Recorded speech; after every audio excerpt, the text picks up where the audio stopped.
So I appreciate you all for coming out.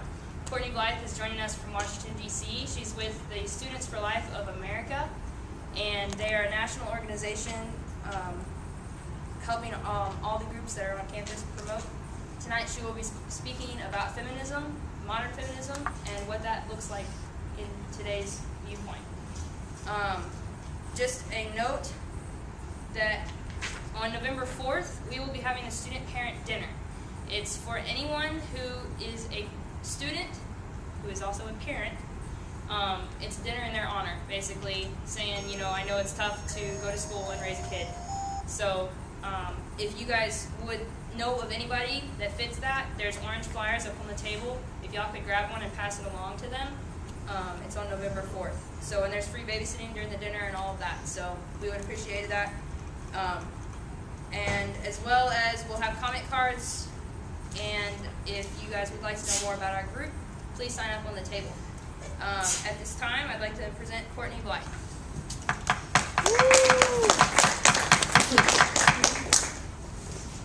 Thank you guys for having me, and I'm going to have question and answer afterwards. So I know some of you probably won't agree with everything I say, but you'll have a chance afterwards to voice your opinion and ask me questions.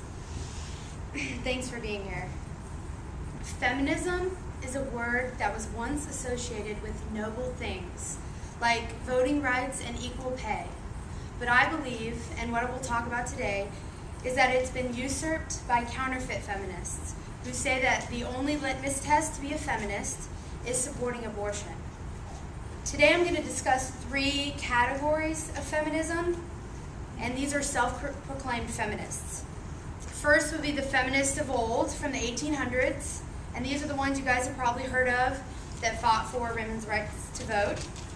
This includes Susan B. Anthony, Elizabeth Cady Stanton, Mary Wollstonecraft, and others you've probably heard of.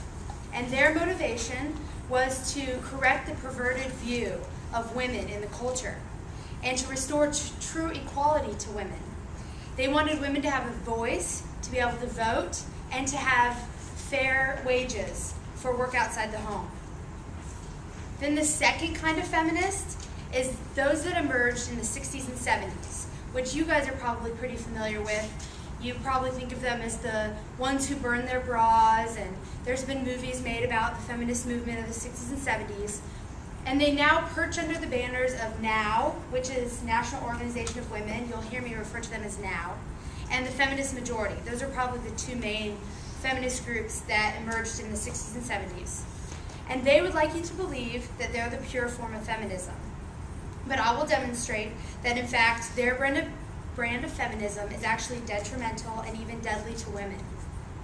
But as I will demonstrate, there's a new brand of feminism that's been emerging. And I believe it's genuine feminism. And I'm going to go through a number of different qualities that I believe make a genuine feminist. On October 7th, Slate posted opinion pieces by prominent feminists of different perspectives answering the question, who gets to be a feminist? And that's what I'm going to answer today. My answers will probably be different than those that were posted on that website.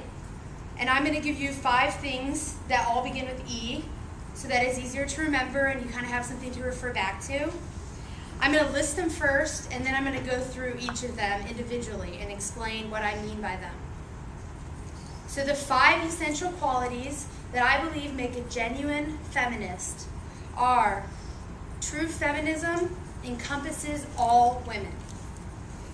That might sound obvious, and all of these that I list might sound obvious, but unfortunately I don't believe they're adhered to by those who call themselves feminists. So first, true feminism encompasses all women. Second, true feminism empowers women.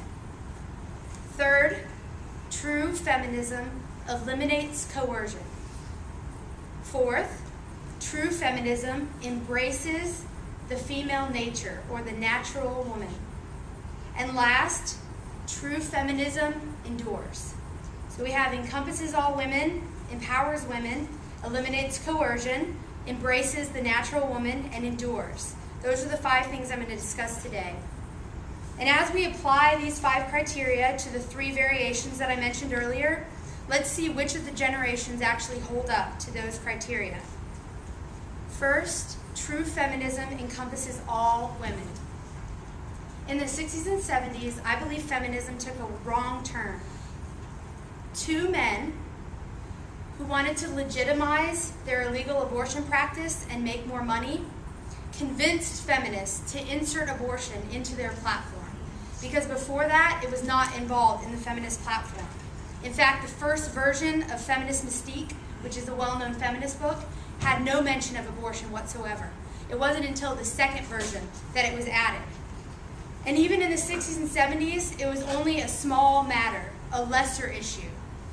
But today, in 2010, if you go to the Feminist Majority's website or NOW's website, their main crux of their feminist movement and their beliefs is abortion on demand. I believe this is a far divergent from original intent of feminism. The reason I believe this is because how can one claim to fight for women's rights while at the same time support abortion, which systematically eliminates little women in the womb? And the reason I just say little women is because I'm going to talk about why more female babies are aborted than male babies in the world. But true feminism, remember the first E, it encompasses all women. The Economist recently published a cover story called Gendercide: What Happened to 100 Million Baby Girls? And in it, it talked about the disproportionate amount of men versus women in many countries. And I'm going to give you a few examples so you know what I'm talking about.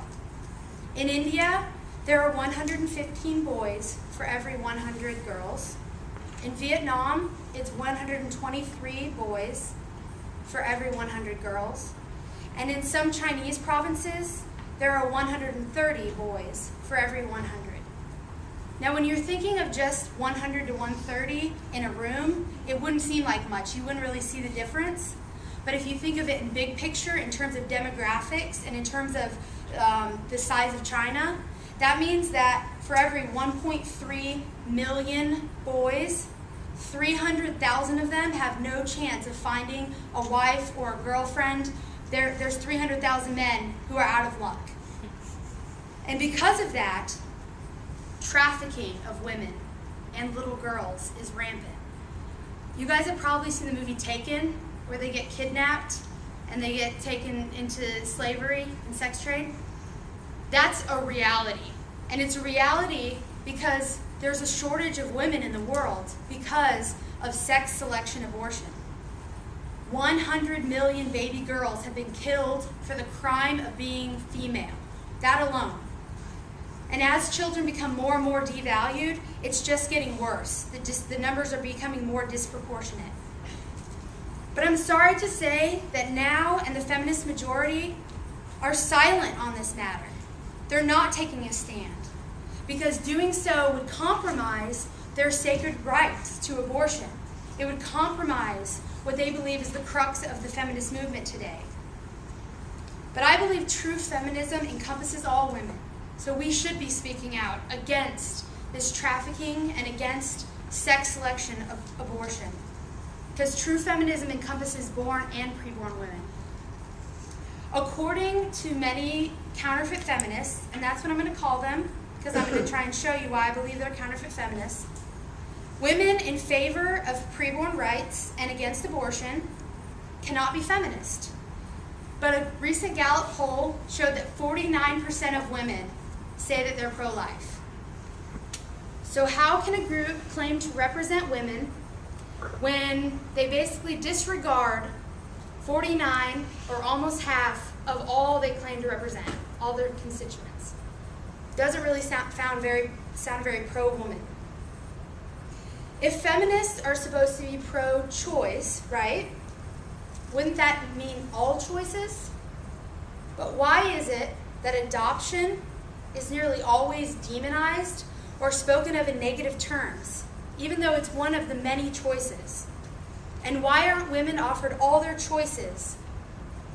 Why do they feel like only one choice is actually going to give them success and one choice is possible?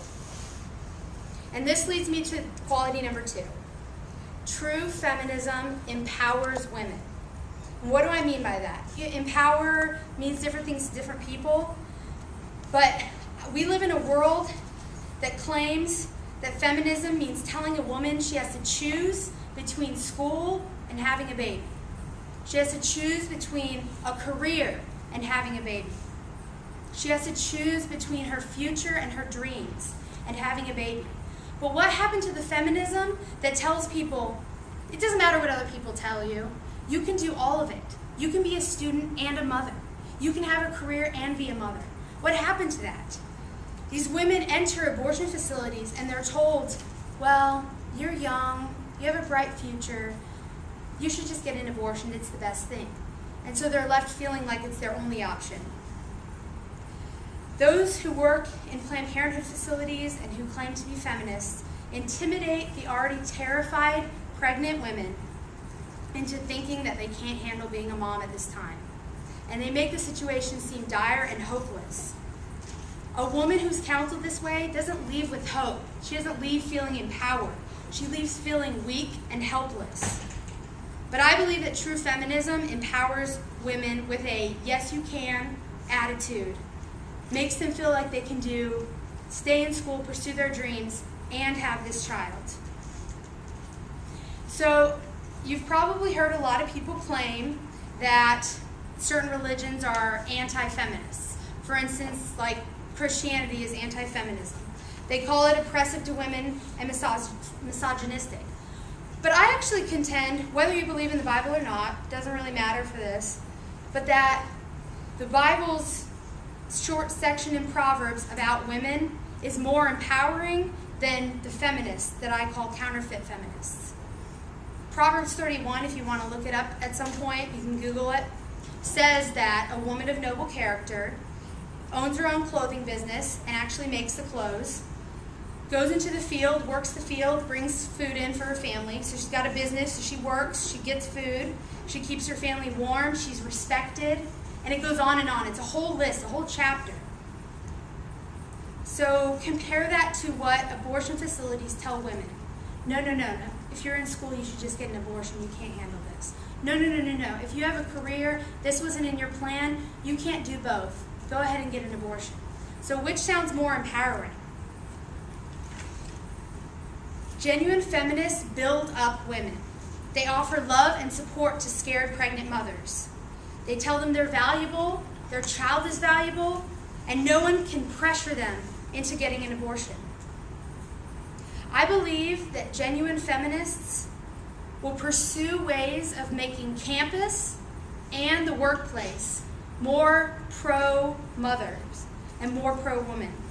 And the way they would do that is by offering flex time, child care, maternity leave, maternity coverage, parental leave, housing, and scholarships for pregnant mothers. Those are just a few of the things that workplaces and campuses can do to make a place more feminist and more pro-woman. All of these things, when done, empower women. Abortion facilities do all they can to keep women in the dark, especially concerning consequences of abortion. They don't tell them about the effect it can have on their future well-being. Let me give you an example. When right-to-know laws are being considered, and a right-to-law know would be like showing a woman an ultrasound, telling her about her risks of abortion, just telling her how far along she is, anything that is informing her about what the abortion procedure does to her body. Now, NARAL and Planned Parenthood come out in full force, opposing